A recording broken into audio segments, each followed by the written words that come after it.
to make it easy for you, if you remember the constraint, you should remember many of the knowledge areas. So let's try to bring them out. We talked about schedule. So one knowledge area is schedule. We talked about scope. Another knowledge area is scope. We talked about cost or budget. Another knowledge area is cost management. We talked about risk. Another knowledge area is risk management. We talked about resources. Another knowledge area is resource management. We talked about qualities and tech. Another knowledge area is quality management. We talked about customer satisfaction. All right, so we'll place it with stakeholder management. Okay, that's another knowledge area. How many do you have? 10 of them. How many do you have now? 1, 2, 3, 4, 5, 6, 7. So what it means is if you can remember the 7 constraints, you should be able to remember 7 knowledge areas. You are left with 3 of them. I'll bring you another knowledge area. Have you thought about, let's look at the party want to throw for our father. You need to, even though you are thinking about time, schedule, how much work you do, what you do, cost, how much it will cost, what could go on risk, the resources that you need. Do you need a machine? Do you need materials? Quality. You define the quality, the requirement, stakeholder engagement. Who are the stakeholders? How do we engage them? But remember, you have to communicate. You build a team, so the team will be communicating. The project manager has to communicate with the stakeholders. So what happens? We need communication management. How do we communicate on the project? How are we going to manage communications? How are we going to control communications? You may want to have meetings on WhatsApp every Tuesday. That is part of communications. How do you manage it? The meetings, some people may have to be informed before. We need to come up with minutes, actionable items. That's part of communications. So how do you manage it? So communications management is part of it. Next one is we may look at procurement, isn't it? That's missing. We need to buy things. You need a cake. You need to buy. You need some canopies. People will come. So when they come, they say at the garden, we need the canopy. It might be raining. It might be too hot. So we put them under a canopy. We need chairs. Where do we get these ones? We don't have many. So we need to procure. We need to buy. So procurement, the food, we may need a caterer, procurement. So we need to think about this. That's a knowledge area, procurement. Then we need to think about how to piece everything together. That's integration. How do we put everything together to make sure every part is held properly? So that's integration management. The plans that we have, we need to put all of them together as a mother plan called the project management plan. We need an artifact that could help us understand the project from start to finish. That's the project charter. So you think about how we could raise documents to piece everything together into a cohesive whole. That's integration management. That will give you 10 knowledge areas, okay? 10 knowledge areas. You don't need to memorize this, okay? If you remember the 7 and understand how projects are run, you should be good to go. Great. Now, the task here is to understand the processes under every knowledge area and the processes under process groups. So you see the process groups are here. Initiation, planning, execution, monitoring, controlling, closing. Now, this is how it's been arranged. If you could track it from the knowledge area point of view. So if I pick it from the knowledge area angle, these are the processes under the knowledge area. Now, we don't expect you to memorize these ones. Back in the day, when I wrote my PMP exam, we had to memorize this. Now, the good news is you don't need to memorize it again now. You need to understand it. Okay, if you understand, that's good. But we had to memorize it, know the tools and techniques, what goes in, what comes out, input, output. But now they moved away from that. It's not a process-based approach, it's principle-based approach now. So I'll explain it. Understanding will be good for you. So I want you to understand it. If you pick integration management, there are some processes that we go through to make sure there's this uniformity and there's this coordination. One process is a charter, developing a project charter. And remember, it happens at the early part of the project, so initiation. So it becomes part of the initiation process group. Okay. So at the early part of the project, what do? We need to develop a project charter. It's part of integration management. So integration management, what do? We develop the project charter. Now, the project charter is an important artifact. Remember, I said the artifacts are the things we create. So what do you create? The documents, the plans, the product, deliverables. These are artifacts. One artifact is a project charter, and we create it at the early part of the project, initiation part of the project. Now, this project artifact called the charter is what is helping us understand the project from start to finish. So when I get into that document, it gives me understanding of the project high level. For example, I talked about a report from your boss. Your boss will try to explain what he needs from you high level, the type of report you have to do, who we are sending the report to, will give you high level information. This is like the charter being given to you. If you are lucky, you could have this one in a document. You could put this on an A4 sheet for you.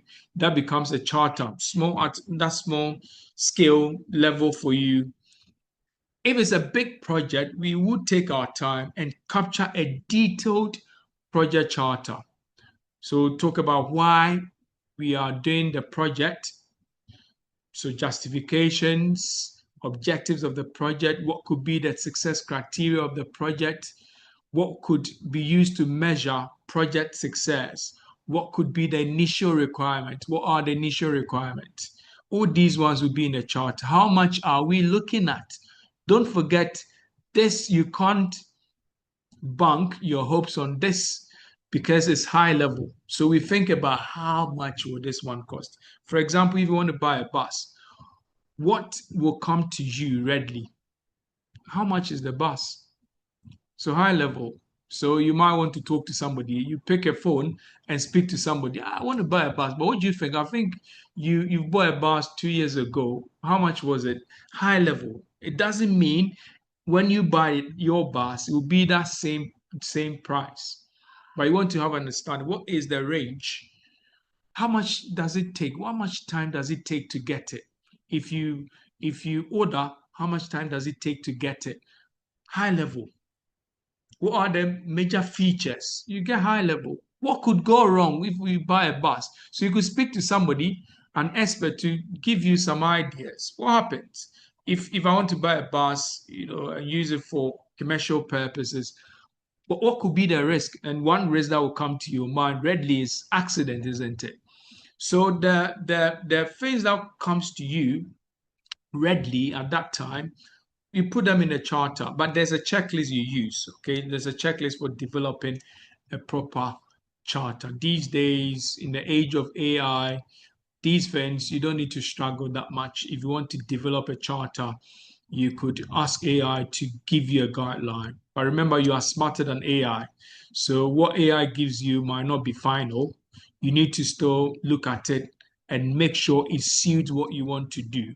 All right. Great. So that is a charter. Another thing you need to, I hope you are making notes.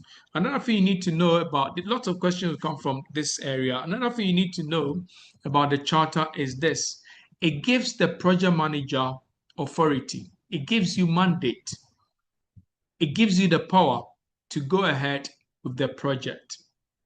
So you'll be asked that question, you are likely to see that question in the PMP exam. Without the project charter, the project manager does not have mandate. He can't go ahead with the project. I know there are a lot of projects without project charters. So that will give you the authorization for high performing organizations, for big project. You will see, not likely, you see a charter authorizing the project, stating the project manager, stating the sponsors, stating the stakeholders, stating the major deliverables, initial requirements involved in the project. It gives you high level understanding of the project. So when this is handed to you, and write this one down, the project manager doesn't write the charter. PMIism. The project manager doesn't write the charter. Somebody above him writes the charter. So who can write the charter? Who is above the project manager? There could be a senior executive in the organization. They can write the charter. The sponsor is above the project manager. He can write the charter. So we call these people project initiators. They will write the charter and hand it to the project manager. But I've seen project where the project charter was given to the project manager to write. But in real life or in proper practice, that should not be the case, because we assume that there's a sponsor who understands what they want to do. They put together a high level document called the charter and they give it to somebody to handle that endeavor. And that's the project manager. So they sign it and give it to the project manager to give him authority. Now you have go ahead. This is how much we are giving you. Funds are ready, are available. You could go ahead with the project. So it should come from somebody above them. Well, how can you give yourself authority? So if the project manager writes it and signs it, it means he has given himself authority. It doesn't work like that. Somebody above him gives him authority. So even when they ask the project manager to help in writing, putting together the charter, he can't sign it. Once it's done, somebody above him will go through, check it off, and sign it off and give it to the project manager, and that gives him authority. So it's one way of authorizing a project charter. In the UK, we use a document called the PID, project initiation document, to authorize a project. Okay, to authorize a project. But we also use a charter, PMP, PMI, we use the charter to authorize a project. Okay. All right, great. So that is something you need to know about the charter. There are questions on the charter. That's how come I took time to talk about it. What does it do? It gives you high level understanding of the project. What does it do? It gives the project manager mandate. It's used to authorize a project. Is written by somebody above the project manager. So it could be a senior executive. It's not written by the project manager. We know the key components in there. These are some of the things that we need to know. It authorizes the work for you. So it gives you mandate to apply resources to your project activities. It gives you mandate to go ahead with the project. Yes. And what is the first thing that he should do? One of them is basically getting the charter. For you to understand or get understanding of the work, you take the charter. And in some organizations, the charter would be written by the sponsor or somebody above the project manager, even without the involvement of the project manager. So when you walk in, the charter is fait accompli, it's done. So they hand the charter to you, and you will take your time to go through to understand exactly what you have to do. High level, it's not detailed. They are telling you the project summary budget is about $1 million. But it's your job to take your time and break the work down to check whether the 1 million stated in the charter would be enough for the project. And that takes you to planning. So you take your time and plan your cost. well. They are telling you in the charter, summary, duration, high level, we want to use 4 years to do this job. Stated in there, it's your job to take your time to go through the activities to check whether the duration stated in the charter will be enough. If not, you go back to them. You go back to them. So you will be doing the detailed work, but they will give you a high level information, and that is the charter. Are we good, sir?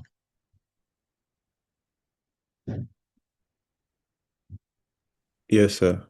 Okay, great. So we know what it does, and I've basically pointed out areas you are likely to have questions on so far as the charter, project charter is concerned. So please, let's take note.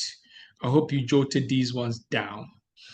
Once we have the charter, we go to planning. We develop a high level. So at the integration level, we need a bigger. So integration, what you observe here is every process here touches every part of the project. So if I have this develop project charter, it's looking at the key parts of the project. We talked about budget, we talked about scope, initial requirement, we talked about the risk, stakeholders. It's looking at every part of the budget. Now, if I go to another process under integration management, under planning process group, we need a plan, a mother plan. We said integration is where we put everything together. So we need a mother plan that will hold all the plans that we generate. Remember, the plans are artifact. So it's our task, once we understand the charter, to create subsidiary management plans. When it comes to scope management, we need to have a plan. When it comes to risk management, we need to have a plan. When it comes to schedule, we need to have a plan to give us the approach. So, schedule management, how do we go about it? Communications management, how are we going about it? We need to have a plan to tell us exactly what we do. Now, when we have all these plans, don't forget, even in changes, we need to have a plan called a change management plan or call it a change control plan. You need to have a plan that will tell us how change control should be done.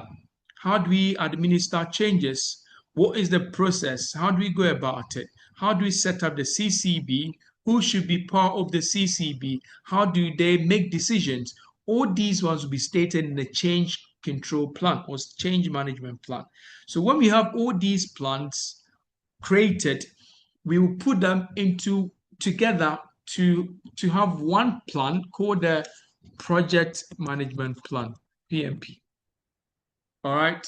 And even the project management plan holds other information. It will even talk about the life cycle, project life cycle. We'll talk about the life of the project, how it will dance through the whole journey. So what are the key stages in there? That's the life cycle of the project.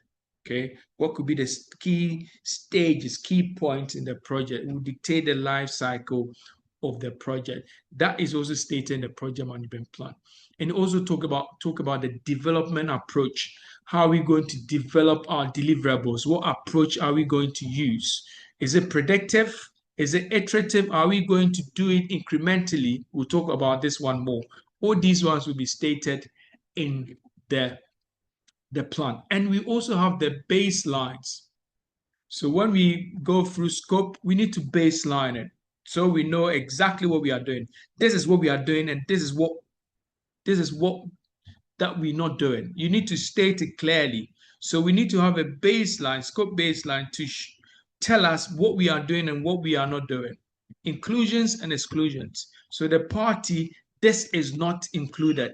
The party, we are not inviting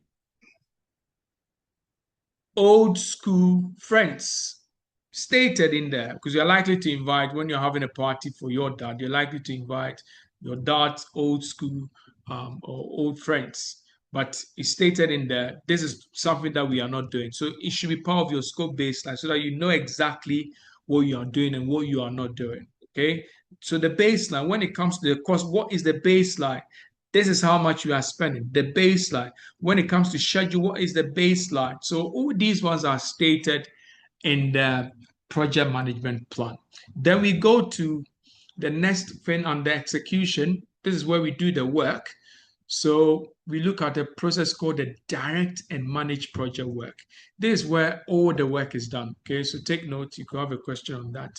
What process will capture where all the work is done, or capture what how the work all the work is done? Okay, is the direct and manage project work. This is where all the work is done. So all the work that we stated in the activities, everything we have to perform will be done here. Direct and manage project work. So it's talking about all the work. Remember, I said every process under integration management seeks to touch every part of the project. So direct and manage project work is touching every part of the project. Okay, it's showing us the work that we have to do, all the work. Now we come to manage project knowledge. This is a newbie. It's something that was added quite recently. Historically, we had 47 processes. Two of them are that one of them is the managed project knowledge. Now we start thinking, what about knowledge in the project? How do we manage it? So with the knowledge, we have explicit knowledge, we have tacit knowledge. Knowledge that can be easily expressed, we call it explicit. So the machines, this I can give you procedure, how it is done. That is explicit knowledge. But they are beliefs, they are skills, experience. So these ones are very difficult to express. How do we still get people to learn these skills? So we find a way to manage knowledge on the project. What about the lessons that we learn? The information that generate, the lessons that we learn on the project, how do we manage them? Stage one, there were lessons. How do we document these ones? How do we make them blessings, not curses? How do we ensure that the lessons that we learn come back to improve, help us improve? We made a mistake in stage one. We don't want to repeat those mistakes. So we want to document it and review it and see how we could use the lessons that we learned to improve in our subsequent processes. It's handled here. So we raise a document called Lessons Learned Register. Okay, Lessons Learned Register will be raised here to help us manage our lessons and use them to improve. Then we get to monitoring. This is where all the monitoring is done. So the project manager will do all the monitoring here. But don't forget, they are monitoring and controlling happening in other specific knowledge areas. But all of them put together will be done here. Monitor and control project work. So the project manager will look at how everything is happening. So you monitor basically everything. Okay, whatever was stated in the plan, you check how it's being done and check how they are tracking to the plan. If there are changes, you check whether these changes are effective and they are relevant and they have been done, they have been documented. You check all these ones, it will be done here. Okay, and you work together with the perform integrated change control where you focus more on changes. Remember, I talked about the CCB. If it's one person, there's one person who manages changes. You can't do or effect a change without, yes, Cobbler, let me learn quickly, then you come in. You can't effect a change without going through the change coordinator or the CCB. And we use the perform integrated change control. It's done at the integration level. Why? Because it's touching every part of the project. Every change in the project will be done here, will be controlled here. Then we close the project. If it's being rolled out in phases, we will close every phase. There are some projects rolled out in phase one, phase two, phase three. Okay, especially if it's that big. So once phase one is done, we close it and learn our lessons. Then we do a review and check whether it is still viable. Does it still make sense to carry on with the project? If it does, we carry on. If it doesn't make sense, we could kill the project. All right. So we manage these ones as we go. And when the entire project is done, we close it. So it is done here. And how we close a project, we need to understand it doesn't mean finish the last deliverable and walk away. You need to basically update all your records so the party is done. We wouldn't say the last activity is done, so the party closed. We need to take our time and learn our lessons. If you were to have another party next year, what can we do to improve? How do we improve? What can we do better? We need to know this. What went wrong? If we were to handle another similar project next year, how much are we looking at? Now we've done it, so we have an idea of how much it will cost. So we update all our records nicely. Lessons learned, we prepare a small handing over report, we disband the team, we check whether the objectives were achieved. You review all these ones, you learn your lessons, and you close it properly. And you add your information, whatever you gather, the lessons, the documents we raise, we put them in our repositories, in our historical records to help us improve. Whenever we're doing something similar, we could fall on those lessons, those reports, those records to help us do a better job.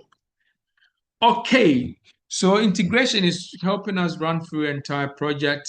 We'll take a break.